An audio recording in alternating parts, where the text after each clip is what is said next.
السلام علیکم ورحمۃ اللہ۔ میجر حمزہ، آپ بتائیے گا، اسکرین نظر آ رہی ہے آپ کو؟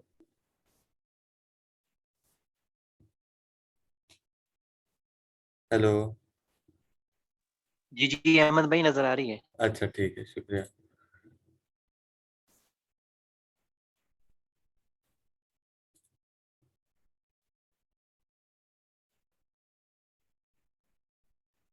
صحیح۔ بسم اللہ الرحمن الرحیم۔ کل کی ڈسکشن کے اختتام پر الحمدللہ ہم اس نتیجے تک پہنچ چکے تھے کہ جو تعلیمات دو سورسز قرآن اور نبی کے ذریعے بیان نہیں ہوئی، یا اگر بیان ہوئی ہیں لیکن واضح نہیں ہوئی، تو ان کو بیان کرنے کے لیے یا ان کو واضح کرنے کے لیے ایک تیسری ٹرم ہم نے لرن کی تھی جس کا نام اجتہاد ہے۔ اسی سے یہ بات بھی انڈرسٹوڈ ہو جاتی ہے کہ اجتہاد صرف دو جگہوں پر کیا جا سکتا ہے، اس سے زائد پر نہیں کیا جا سکتا۔ بورڈ پر دیکھیے آپ، اجتہاد کرنے کے دو مقامات ہیں۔ پہلا کیا ہے؟ جہاں کچھ بھی بیان نہیں ہوا، یعنی قرآن اور نبی کے ذریعے سے جہاں پر کوئی بھی تعلیم حاصل نہیں ہوئی ہمیں، وہاں پر اجتہاد کیا جائے گا، لیکن کس طرح کیا جائے گا؟ قرآن اور نبی کے بتائے گئے اصولوں کے مطابق۔ ایک وہ جگہ جہاں کوئی تعلیمات بیان ہی نہیں ہوئی۔ اچھا، دوسری وہ جگہ جہاں بیان تو ہوئی ہیں مگر وضاحت نہیں ہوئی۔ دونوں کی ہم ایک ایک ایگزامپل بھی پڑھ چکے ہیں۔ پہلے کی مثال کیا تھی؟ قرآن کا جمع ہونا، جس میں حضرت ابوبکر رضی اللہ عنہ نے قرآن کو جمع کیا۔ اور دوسرے کی مثال کیا ہے؟ نبی صلی اللہ علیہ وسلم کی حدیث کہ جس نے فاتحہ نہ پڑھی اس کی نماز نہیں ہوگی، جہاں تک ہم کل پہنچ چکے تھے۔ اچھا، آپ میں سے کوئی یہ بتا دے کہ اگر کوئی شخص اجتہاد کرنا چاہتا ہے تو کن اصولوں کو کہاں سے لیا جائے گا، یا کن اصولوں کو سامنے رکھ کر اجتہاد کیا جائے گا؟ کل ہم نے اجتہاد کی تعریف پڑھی تھی، اس میں ہم نے یہ پڑھا تھا اجتہاد کی تعریف میں۔ تو آپ بتائیں کہ کن اصولوں کو سامنے رکھ کر اجتہاد کیا جاتا ہے؟ جی ابراہیم آپ بتا دیں، یا ابتسام، یا جو بھی بتا دیں۔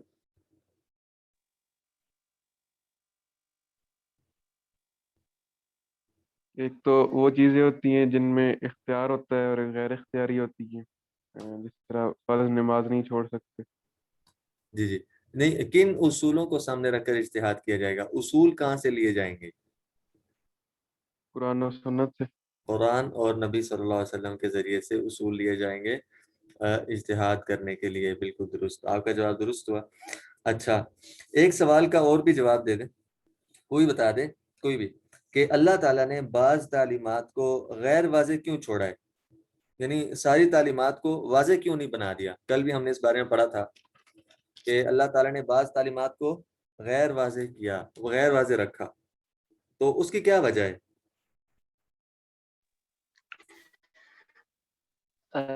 اگر اللہ پاک ساری چیزوں کو واضح کر دیتے تو ان پہ وہی پہ ہمیں عمل کرنا پڑتا، تو عمل کرنا ہمارے لیے مشکل ہو جاتا ہے۔ تو اللہ پاک نے کچھ چیزوں کو غیر واضح اس لیے کیا تاکہ اس میں سب کی ہماری جو متفق علماء ہیں ان کی رائے آ جائے، تو عمل کرنا پھر آسان۔ بالکل صحیح، الحمدللہ، ماشاءاللہ، بہت صحیح سمجھیں، تاکہ ساروں کے لیے آسانی ہو جائے۔ اس لیے اللہ تعالیٰ نے بعض تعلیمات کو غیر واضح کر دیا، اور اس کو واضح پھر کس نے کیا؟ یا نبی صلی اللہ علیہ وسلم نے فرمایا، یا پھر صحابہ رضی اللہ عنہم اجمعین نے، یا پھر بعد آنے والے فقہا نے اجتہاد کے ذریعے سے ایسی تعلیمات کو واضح فرمایا۔ اور اس کی وجہ کیا تھی کہ اللہ تعالیٰ نے کیوں غیر واضح رکھا؟ تاکہ ساری امت کو آسانی حاصل ہو جائے، اور مشقت اور تکلف اور مشکلات سے بچ سکیں۔ ٹھیک، اب ہم ذرا اجتہاد کا علاج کرتے ہیں۔ اس کے غلط کنسپٹ نے بہت تباہی مچائی ہوئی ہے۔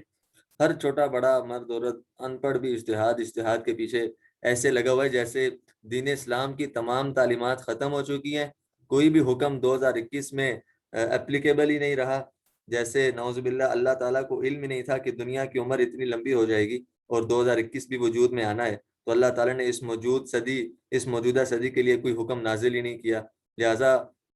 لہٰذا ہمیں اپنی عقلیں لڑانی ہوں گی اور اجتہاد کر کے اپنا اپنا دین بنانا ہوگا۔ اللہ ہماری سمجھ سیدھی فرمائے۔ تو سب سے پہلے تو ہم اس نتیجے پر الحمدللہ پہنچ چکے ہیں کہ جو تعلیمات بیان ہو چکی ہیں دونوں سورسز کے ذریعے سے اور واضح بھی ہو چکی ہیں، وہاں اجتہاد کرنا غلط ہے، وہاں اجتہاد کرنا گناہ ہے۔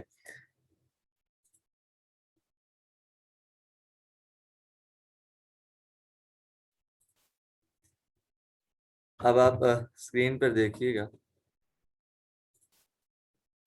اسکرین پر جو تعلیمات بیان ہو چکی ہیں یا واضح ہو چکی ہیں دو سورسز کے ذریعے سے، وہاں اجتہاد کرنا غلط ہے۔ آج جو ہم اجتہاد کے نعرے لگا رہے ہیں، اکثر وہاں پر اجتہاد کا نام لیتے ہیں جہاں پر واضح تعلیمات ہوتی ہیں۔ مثال کے طور پر آج کا سب سے بڑا مین مسئلہ انٹرسٹ، سود کا ہے۔ اب سود کے حرام ہونے کے بارے میں صرف بیان ہی نہیں ہوا بلکہ کامل وضاحت بھی ہوئی ہے۔ کس میں وضاحت ہوئی ہے؟ قرآن اور نبی کے ذریعے سے وضاحت ہو چکی ہے، اور ایسی وضاحت کہ حرمت کو، یعنی اس کے حرام ہونے کو نہ ماننے والے کے خلاف اس کائنات کو وجود دینے والی طاقت جنگ کا اعلان کر رہی ہے۔ ہم تو گرمی میں کان کے پاس بھی بھی کرنے والے مچھر سے دو ہاتھ نہیں کر سکتے نا، اللہ سے کس کی قدرت ہے لڑائی اور جنگ کرنے کی؟ آج اگر کوئی رمضان میں چھوٹی سی داڑھی رکھ کر ٹی وی پر لوگوں کو ان کا دین سکھانے آ جاتا ہے اور باقی پورا سال اسی دین کی بنیادوں کو اکھاڑتا ہے ناچ گانوں اور میوزک کے ساتھ، تو کیا ہم اپنے دین کے مسائل سیکھنے کے لیے ایسے ہی شخص کا انتخاب کر سکیں؟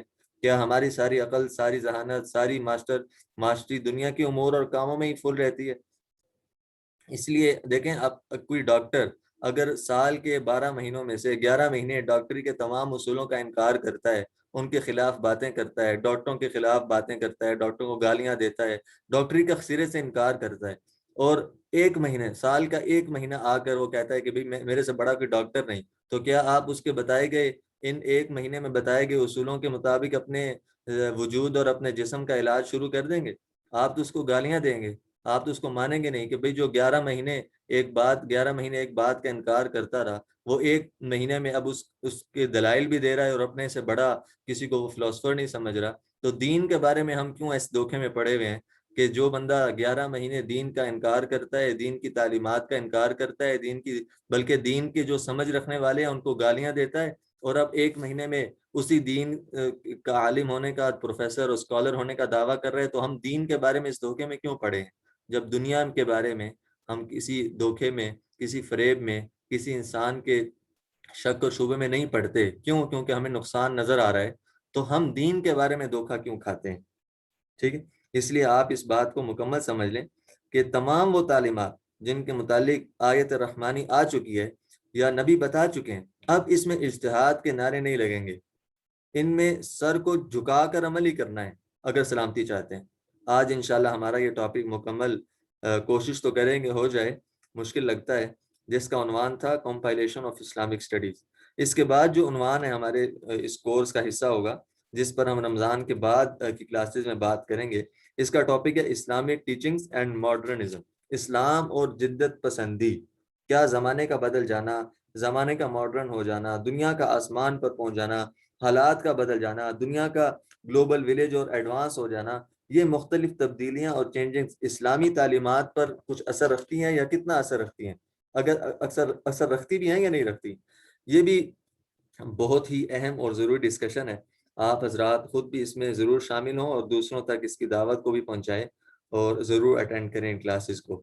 تو سب سے پہلے ہم اب یہ پڑھتے ہیں کہ اجتہاد کس کا مانا جائے گا، یعنی کس شخص کے اجتہاد کو ہم تسلیم کریں گے اور کس کے اجتہاد کو ہم تسلیم نہیں کریں گے۔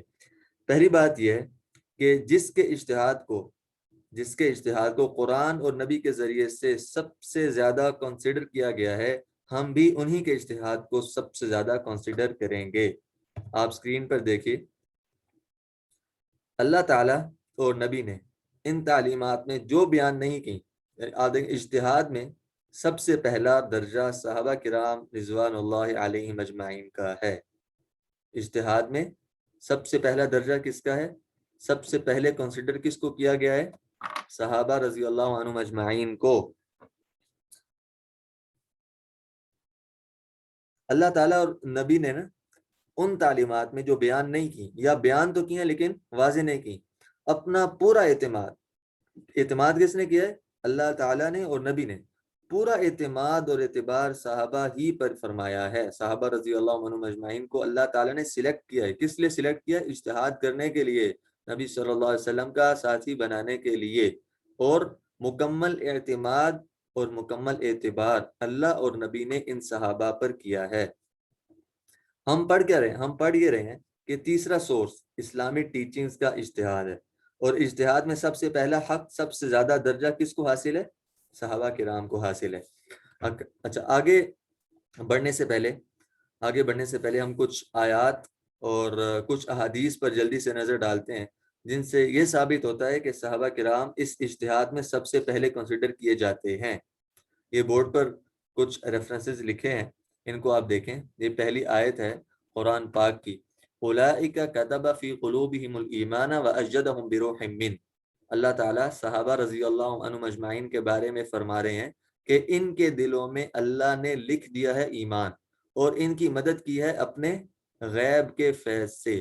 اب جن کے دلوں میں ایمان ہونے کی گواہی اللہ تعالیٰ دے رہے ہیں، اور جن کی مدد غیب سے مدد ہونے کی گواہی اور اس کا دعویٰ اللہ تعالیٰ کر رہے ہیں، تو ان کا تیسرا درجہ ہونا اور صحابہ رضی اللہ عنہم اجمعین کے اجتہاد کا کنسیڈریبل ہونا، اس میں کوئی شک اور شبہ باقی نہیں رہ جاتا. دوسری آیت بورڈ پہ آپ دیکھیں، نیچے لکھی ہوئی ہے والسابقون الاولون من المہاجرین والانصار والذین اتبعوہم بإحسان رضی اللہ عنہم ورضوا عنہ. ترجمہ کیا ہے؟ اور جو لوگ قدیم ہیں، سب سے پہلے ہجرت کرنے والے اور مدد کرنے والے، اور جو ان کے پیرو ہوئے نیکی کے ساتھ، اللہ راضی ہوا ان سے اور وہ راضی ہوئے اس سے. ان سے کون مراد ہے؟ والسابقون الاولون من المہاجرین والانصار سے مراد صحابہ رضی اللہ عنہم اجمعین ہے، کیونکہ وہی ہجرت کرنے والے بھی ہیں اور مدینہ میں وہی ہجرت کرنے والے صحابہ کی نصرت بھی کرنے والے ہیں.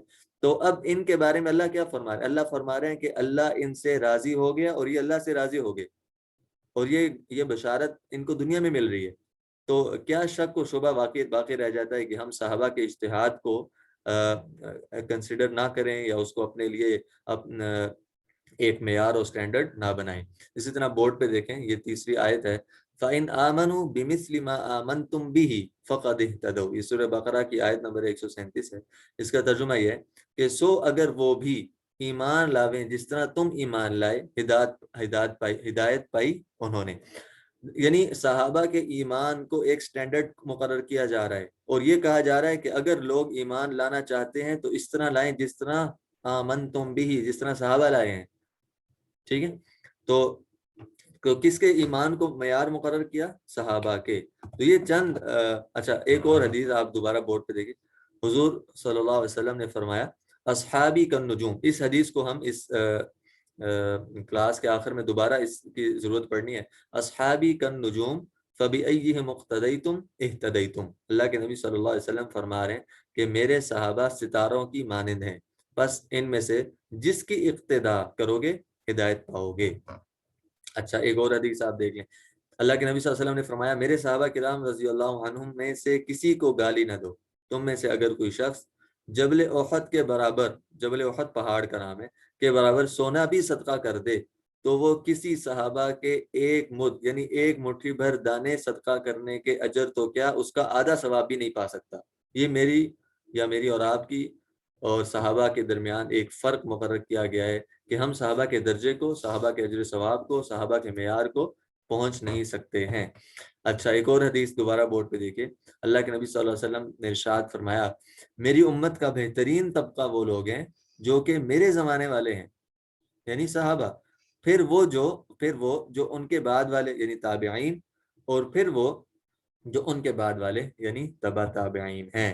تو یہ چند آیات اور چند احادیث ہیں جس میں ہمیں پتہ لگتا ہے کہ صحابہ رضی اللہ عنہم اجمعین کا اجتہاد اور صحابہ رضی اللہ عنہم اجمعین کا معیار اللہ اور اس کے نبی صلی اللہ علیہ وسلم نے کیا مقرر فرمایا ہے. صحیح. اب اگلی ہیڈنگ یہ دیں کہ نبی صلی اللہ علیہ وسلم نے صحابہ کو اجتہاد سکھانے کی تربیت خود فرمائی تھی. تیسری ہیڈنگ کیا ہے ہماری؟ کہ اللہ کے نبی صلی اللہ علیہ وسلم نے صحابہ کو اجتہاد سکھانے کی تربیت خود فرمائی تھی. اس کی مشہور مثال اگر آپ نے سیرت یا تاریخ کی کتابوں کا مطالعہ کیا ہو تو آپ کو یاد ہوگا کہ نبی علیہ السلام کے زمانے میں ایک جنگ ہوئی تھی، اس کا نام تھا غزوہ بنی قریظہ. اس میں مسلمانوں کو فتح ہوئی تھی، اور نبی صلی اللہ علیہ وسلم نے اس میں کفار کے لیے کیا انجام ہونا چاہیے، ان کو قتل کرنا چاہیے یا ان کو معاف کرنا چاہیے یا صرف بچوں اور عورتوں کو معاف کرنا چاہیے، یعنی کیا کرنا چاہیے۔ اب نبی خود موجود ہیں، لیکن جس قبیلے اور لشکر پر مسلمان فتح پا چکے ہیں انہی کے ایک سردار جو کہ مسلمانوں کے ساتھ ہیں اور پہلے سے مسلمان بھی ہو چکے ہیں، ان کا نام ہے سعد بن معاذ، ان کا نام ہے سعد بن معاذ رضی اللہ تعالیٰ عنہ۔ اچھا، اب نبی خود ان سے فرماتے ہیں، ان صحابی سے، سعد بن معاذ سے فرماتے ہیں کہ بھائی اپنے قبیلے کے بارے میں تم خود ہی فیصلہ کرو کہ کیا کرنا چاہیے، ٹھیک۔ اب یہ اصل میں نبی صحابہ کو اجتہاد کی تربیت دے رہے تھے،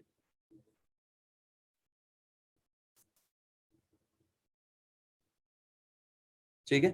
یہ نبی صلی اللہ علیہ وسلم صحابہ کو اجتہاد کی تربیت دے رہے ہیں کہ اپنی موجودگی میں ایک صحابی کو کہہ رہے ہیں کہ اپنے ہی قبیلے کے بارے میں خود فیصلہ کرو کہ کیا کرنا چاہیے، ان کو قتل کر دینا چاہیے یا ان کو معاف کر دینا چاہیے یا ان کے اوپر کوئی جرمانہ مقرر کرنا چاہیے، کیا کرنا چاہیے۔ کیونکہ معلوم تھا نا کہ ابھی کئی واقعات اور حادثات اور معاملات ایسے پیش آنے ہیں جن میں اجتہاد ہی کے ذریعے سے تعلیمات کو حاصل کیا جائے۔ تو اسی تربیت کے بارے میں سب سے مشہور حدیث حضرت معاذ رضی اللہ عنہ کے بارے میں ہے، جو آپ ابھی بورڈ پہ دیکھ لیجئے، اس کو یہیں سے پڑھتے ہیں کہ رسول اللہ، یہ بڑی مشہور حدیث ہے اور بہت مشہور واقعہ ہے، اس کے ذریعے سے ہم اپنے اس کنسیپٹ کو کلیئر کریں گے کہ اللہ کے نبی صلی اللہ علیہ وسلم نے صحابہ رضی اللہ عنہ مجمعین کی تربیت خود فرمائی تھی، کس لیے؟ اجتہاد کرنے کے لیے۔ آپ صلی اللہ علیہ وسلم نے معاذ رضی اللہ عنہ کو جب یمن کا گورنر بنا کر بھیجنے کا ارادہ کیا تو آپ صلی اللہ علیہ وسلم نے ان سے پوچھا جب تمہارے پاس کوئی مقدمہ آئے گا تو تم کیسے فیصلہ کرو گے؟ تو معاذ رضی اللہ عنہ نے عرض کیا اللہ کی کتاب کے موافق فیصلہ کروں گا۔ اب اللہ کی کتاب سے کیا پتہ چلا کہ پہلا سورس کیا تھا؟ قرآن پاک۔ اچھا، آگے کیا ہوا؟ آپ صلی اللہ علیہ وسلم نے فرمایا اگر اللہ کی کتاب میں تم نہ پا سکو، ٹھیک ہے، تو معاذ رضی، کیونکہ ہم نے پڑھا تھا نا کہ بعض تعلیمات کے اصول تو قرآن اور نبی کے ذریعے سے معلوم ہو سکتے ہیں لیکن ضروری نہیں ہے کہ ہر بات معلوم ہو سکے، یہ ہم پڑھ چکے ہیں۔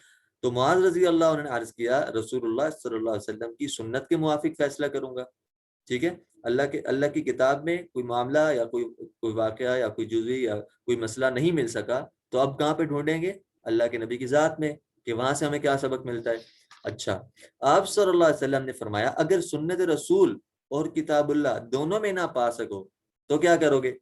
انہوں نے عرض کیا پھر میں اپنی رائے سے اجتہاد کروں گا اور اس میں کوئی کوتاہی نہ کروں گا۔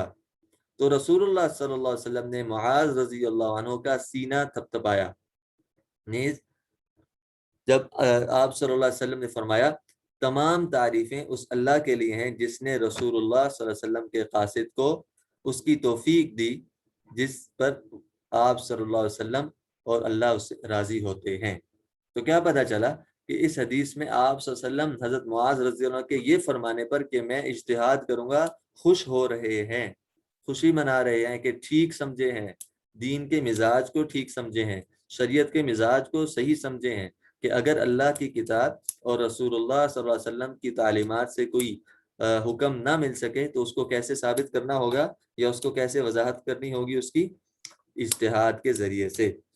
ابھی ہم دو باتیں پڑھ چکے ہیں، ایک یہ کہ اجتہاد میں پہلا درجہ صحابہ کا ہے، دوسری بات یہ کہ نبی صلی اللہ علیہ وسلم نے صحابہ کی خود تربیت فرمائی تھی اجتہاد سکھانے کے لیے۔ ہم اجتہاد کی ٹرم بہت زیادہ یوز کر رہے ہیں جس کو ہم پچھلی کلاس میں، جس نے پچھلی کلاس کو اٹینڈ کیا ہوگا اسے ہی یہ مکمل صحیح سمجھ میں آ رہی ہوگی۔ بہرحال تیسری بات اب ہم بڑی اہم شروع کرتے ہیں، اس کی ہیڈنگ آپ کاپی میں یہ دیں کہ صحابہ کے اجتہاد کے درمیان اختلاف بھی ہوتا تھا۔ تیسری ہیڈنگ کیا ہے؟ صحابہ کے اجتہاد کے درمیان اختلاف بھی ہوتا تھا۔ آپ کو محسوس ہو رہا ہوگا کہ ہم اپنے اس ٹاپک کے نتیجے کے بہت قریب پہنچ چکے ہیں، اختلاف کے الفاظ آنے شروع ہو گئے ہیں اور ابھی بہت بحث گرم ہو رہی ہے، آپ اپنی توجہ اور کنسنٹریشن رکھیے گا۔ تو یہ تیسری ہیڈنگ ہے، پہلے آپ اس کی وجہ سن لیں پھر اس کی مثال بھی دیکھتے ہیں، یعنی اختلاف کیوں ہوا؟ ہم نے کہا نا صحابہ نے اجتہاد کیا، اور اب تیسری بات ہم کیا پڑھیں کہ صحابہ کے اجتہاد میں اختلاف بھی ہوا۔ اچھا، اختلاف کیوں ہوا اس کی وجہ پہلے دیکھتے ہیں۔ اب دیکھیں صحابہ کرام میرے اور آپ جیسے انسان تھے، بڑی ضروری بات ہے، اگر آپ اس کو سمجھ لیں گے تو ہم آگے نا تھوڑا سا تاریخی پہلو پڑھیں گے اس کلاس کے اینڈ پہ، کچھ تاریخ کی مدد لیں گے، تو اس تاریخی پہلو میں ہمارے لیے یہ جو بھی ہم پڑھیں اس کی مدد، اگر اس کو صحیح سمجھ لیا تو ہمیں وہاں پہ بہت مدد ملنے والی ہے۔ دیکھیں صحابہ کرام میرے اور آپ جیسے انسان تھے، اور انسان کی تخلیق، انسان کے پیدا کرنے کے بارے میں اللہ تعالیٰ کیا فرماتے ہیں، آپ بورڈ پہ آیت دیکھیے یہ والی، اللہ تعالیٰ انسان کی تخلیق کے بارے میں فرما رہے ہیں فی ای صورت ما شاء رکبک، جس صورت میں چاہا تجھے جوڑ دیا، یعنی اللہ تعالیٰ فرما رہے ہیں جس صورت میں اللہ تعالیٰ نے چاہا انسان کو بنا دیا۔ اچھا ایک آیت اور بھی دیکھ لیں، یہ دوسری آیت ہے، اس آیت میں اللہ تعالیٰ فرما رہے ہیں وَمِنْ آیَاتِهِ خَلْقُ السَّمَاوَاتِ وَالْأَرْضِ وَاخْتِلَافُ أَلْسِنَتِكُمْ وَأَلْوَانِكُمْ إِنَّ فِي ذَلِكَ لَآيَاتٍ لِلْعَالِمِينَ، اس کی قدرت کی نشانیوں میں سے آسمانوں اور زمین کی پیدائش اور تمہاری زبانوں اور رنگتوں کا اختلاف بھی ہے، دانش مندوں کے لیے اس میں یقیناً بڑی نشانی ہے۔ ایک یہ آیت ہوگی، اس میں بھی کیا آ رہا ہے، نشانیوں میں سے آسمان اور زمین کی پیدائش اور تمہاری زبانوں اور رنگتوں کا اختلاف، اس جملے کو آپ ذرا کنسیڈر کیجئے گا، تمہاری زبانوں اور رنگتوں کا اختلاف بھی کس میں سے ہے، اللہ کی قدرت کی نشانیوں میں سے۔ اگلی آیت آپ دیکھیں وَمِنَ النَّاسِ وَالدَّوَابِّ وَالْأَنْعَامِ مُخْتَلِفٌ أَلْوَانُهُ كَذَلِكَ إِنَّمَا يَخْشَى اللَّهَ مِنْ عِبَادِهِ الْعُلَمَاء، اور اسی طرح آدمیوں، ان اللہ عزیز غفور، اچھا ترجمہ کیا ہے، اور اسی طرح آدمیوں اور جانوروں اور چوپایوں میں بھی بعض ایسے ہیں کہ ان کی رنگتیں مختلف ہیں، یہاں پہ بھی مختلف کا الفاظ آ گیا۔ اچھا اللہ سے اس کے وہی بندے ڈرتے ہیں جو علم رکھتے ہیں۔ ٹھیک ہے، اب یہ چند آیات آپ کے سامنے پیش ہوئیں، اب ان مختلف آیات سے یہ علم ہوتا ہے کہ اللہ تعالیٰ نے جس طرح انسانوں کے رنگ، نسل، خاندان، قبیلہ، زبان مختلف بنائی ہے نا، اسی طرح اللہ تعالیٰ نے انسان کا مزاج، اس کی طبیعت، اس میں موجود صلاحیت، اس کے سوچنے کا انداز، اس کے افکار اور خیالات کو بھی بعض معاملات میں ایک حد تک دوسرے سے مختلف بنایا ہے۔ اب پتہ یہ چلا کہ مزاج کا، سوچنے کا اور طبیعت کا دوسرے انسان سے مختلف اور تبدیل ہونا کس کی طرف سے ہے بھائی؟ اللہ کی طرف سے ہے، ہمارے بنانے والے کی طرف سے ہے، خالق کی طرف سے ہی ہمارا یہ پیدائش کے اندر یہ معاملہ رکھا گیا۔ تو صحابہ کرام بھی انسان تھے، ان میں سے بھی بعض کا دوسرے صحابہ سے مزاج اور طبیعت مختلف کیا ہو سکتا تھا، مختلف ہو سکتی تھی۔ ایک صحابی کا مزاج دوسرے صحابی کے مزاج سے مختلف ہونا کیا تھا، نیچرل تھا۔ اب ٹاپک کی طرف آتے ہیں، ہم نے کہا کہ اجتہاد وہاں ہوگا جہاں تعلیمات موجود نہ ہوں یا واضح نہ ہوں۔ اب وہ تعلیمات جن میں وضاحت نہ تھی، جیسے ہم نے کل مثال لی تھی نا کہ جس نے نماز میں سورہ فاتحہ نہ پڑھی اس کی نماز ہی ادا نہ ہوئی، یا کل ہم نے آخری مثال پڑھی تھی جس میں اللہ کے نبی صلی اللہ علیہ وسلم کی حدیث تھی۔ اب اس کی وضاحت نہیں ہے، کل بات ہو گئی تھی اس بارے میں۔ اب صحابہ میں سے جس نے، میں صرف مثال کے طور پر عرض کر رہا ہوں کہ صحابہ نے اس حدیث کو واضح کرنے کے لیے کیا کیا، اجتہاد کیا، اور اس اجتہاد میں اختلاف ہونا ایک نیچرل سی بات تھی، کیونکہ اللہ ہی کی طرف سے انسانوں کے سوچنے کے انداز یا عقلی صلاحیات مختلف رکھی گئی ہیں۔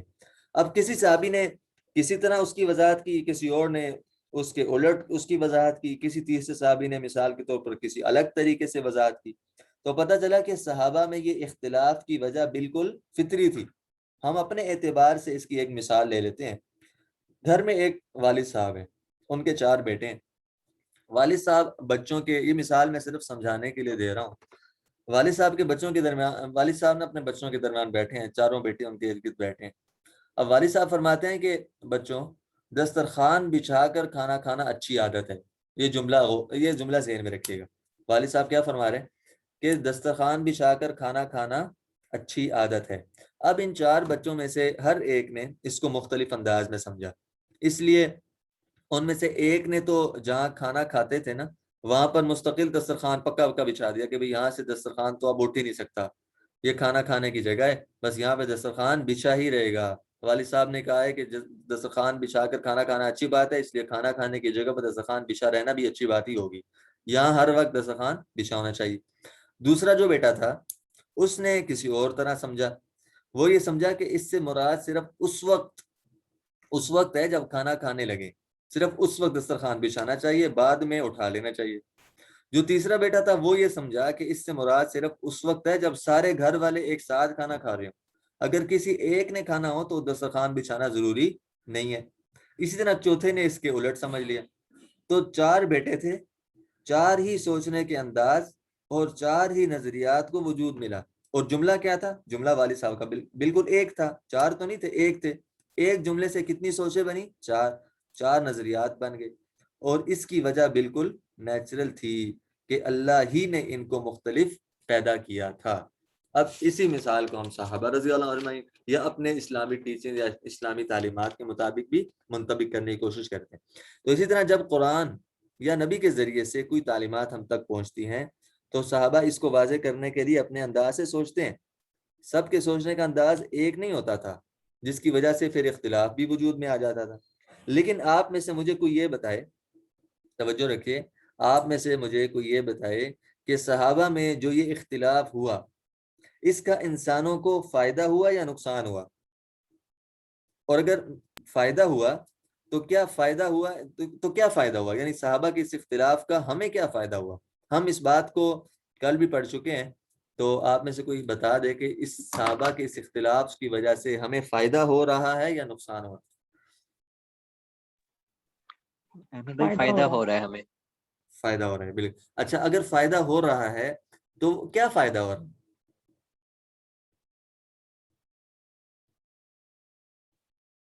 جی اس سے امت کو سہولت ہو رہی ہے۔ بالکل ٹھیک، امت کو سہولت مل رہی ہے، بالکل صحیح جواب۔ صحابہ کے اس اختلاف کی وجہ سے امت کو سہولت مل رہی ہے، آسانی مل رہی ہے۔ اب اس کو ہم زیادہ ڈسکس نہیں کرتے کیونکہ کل ہم نے پڑھ لیا ہے۔ اب ایک حدیث آپ بورڈ پر دیکھیے گا، میں کوشش کرتا ہوں کہ وہ شیئر ہو جائے۔ ہاں جی، یہ حدیث ہے، یہ ایک واقعہ ہے اصل میں، اور بڑا مشہور واقعہ ہے۔ اس کو اسکرین سے ہی پڑھ لیتے ہیں، آپ ساتھ ساتھ نظر رکھیے گا۔ نبی کریم صلی اللہ علیہ وسلم غزوہ خندق سے فارغ ہوئے، غزوہ خندق کے بعد کا واقعہ ہے۔ تو ہم سے آپ صلی اللہ علیہ وسلم نے فرمایا، صحابہ خود فرما رہے ہیں کہ ہم سے آپ صلی اللہ علیہ وسلم نے فرمایا کوئی شخص بنو قریظہ کے ابھی جانا کا، اچھا غزوہ خندق مکمل ہو گئی، اب ایک اور جنگ شروع ہونے والی ہے، اس جنگ کا نام ہے غزوہ بنو قریظہ۔ بنو قریظہ جگہ کا نام ہے، اور وہاں پر جو جنگ ہوئی ہے دشمن کے ساتھ، اس جنگ کا نام ہے غزوہ بنو قریظہ۔ تو اب آپ صلی اللہ علیہ وسلم صحابہ سے فرما رہے ہیں کہ اب بنو قریظہ والی جگہ پر جانا ہے۔ تو آپ صلی اللہ علیہ وسلم نے فرمایا کوئی شخص بنو قریظہ کے محلے میں پہنچنے سے پہلے نماز عصر نہ پڑھے، ٹھیک ہے؟ لیکن جب عصر کا وقت آیا تو بعض صحابہ نے راستے ہی میں نماز پڑھ لی، اور بعض صحابہ رضی اللہ عنہم نے کہا کہ ہم بنو قریظہ کے محلے میں پہنچنے پر نماز عصر پڑھیں گے، اور کچھ حضرات کا خیال یہ ہوا کہ ہمیں نماز پڑھ لینی چاہیے، یعنی جہاں پر ہیں وہیں پہ نماز پڑھ لینی چاہیے۔ اب کیونکہ نبی کریم صلی اللہ علیہ وسلم کا مقصد یہ نہیں تھا کہ نماز قضا کر لیں، پھر جب آپ سے اس کا ذکر کیا گیا تو آپ صلی اللہ علیہ وسلم نے کسی پر بھی ملامت نہیں فرمائی۔ یہ بڑا مشہور واقعہ ہے۔ اب آپ صلی اللہ علیہ وسلم نے صحابہ سے کہا کہ عصر کی نماز پڑھنی ہے لیکن بنو قریظہ میں جا کر پڑھنی ہے۔ مقصد یہ تھا کہ تم جلدی جلدی جاؤ، ایسا نہ ہو کہ لیٹ ہو جائیں، اور اتنی جلدی جاؤ کہ عصر کا وقت راستے میں نہ آئے بلکہ بنو قریظہ ہی میں آئے۔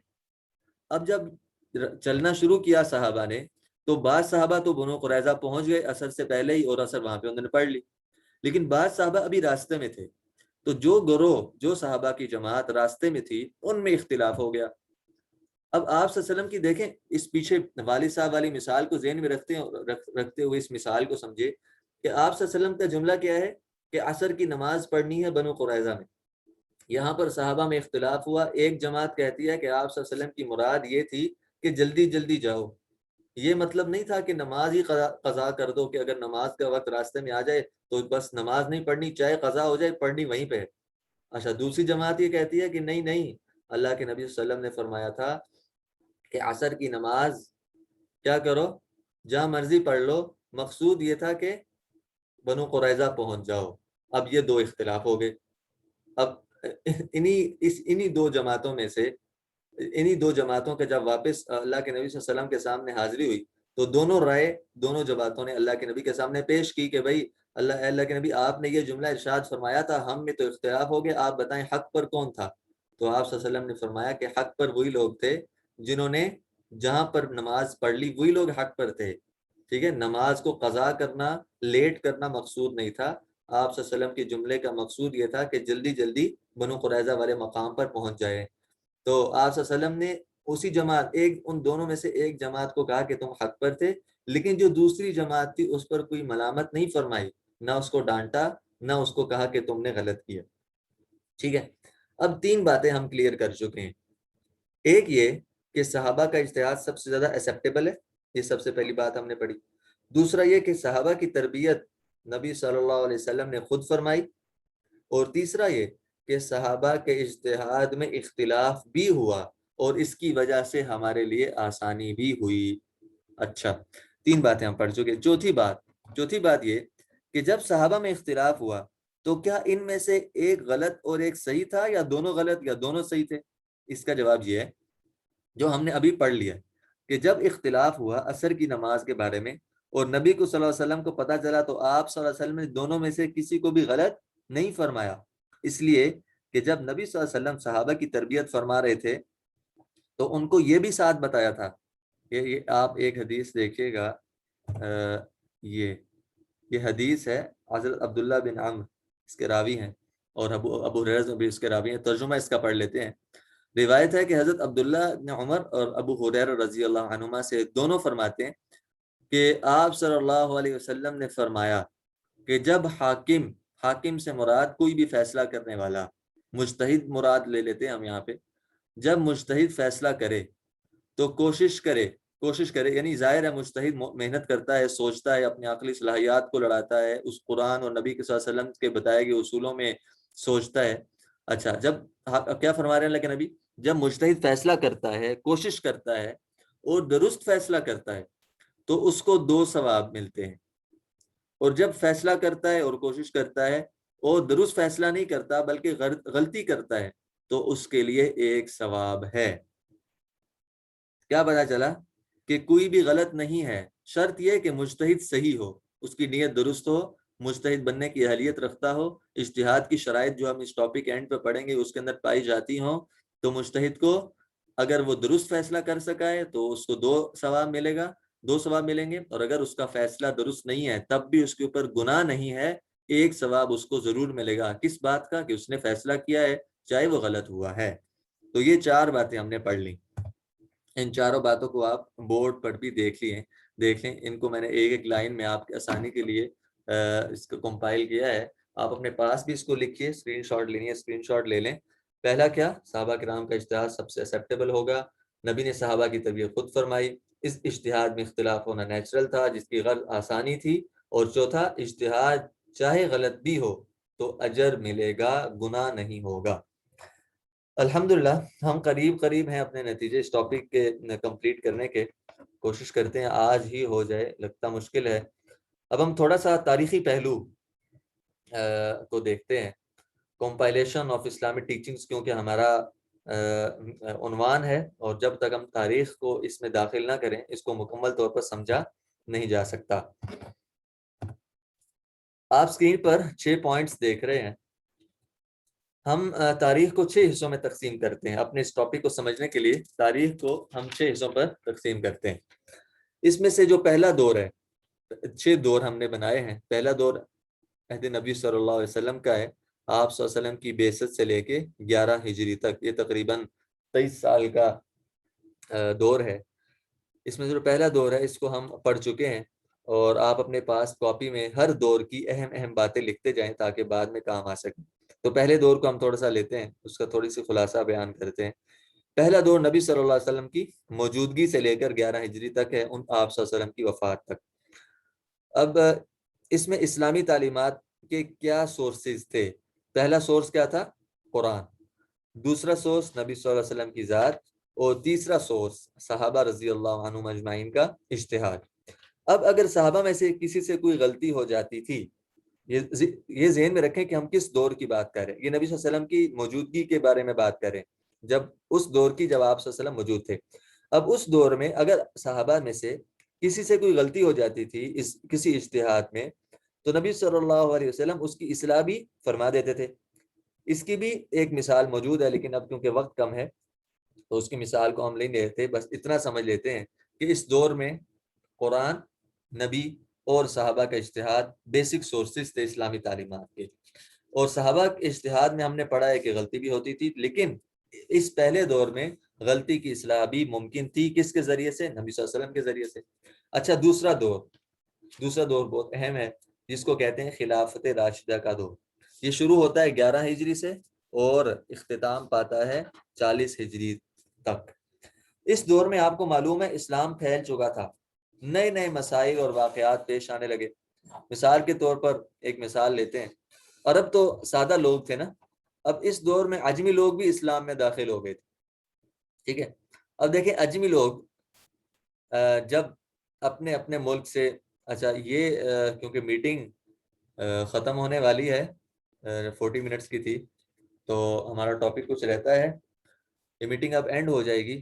آپ سے گزارش ہے کہ دوبارہ اس لنک پہ کلک کر کے میٹنگ میں شامل ہو جائیں، تاکہ آج جتنا ہم نے پڑھنا ہے وہ ہم پڑھ سکیں۔ یہ میٹنگ ابھی کلوز ہو رہی ہے، آپ دوبارہ لنک کے اوپر کلک کر کے اس میٹنگ میں شامل ہو جائیں۔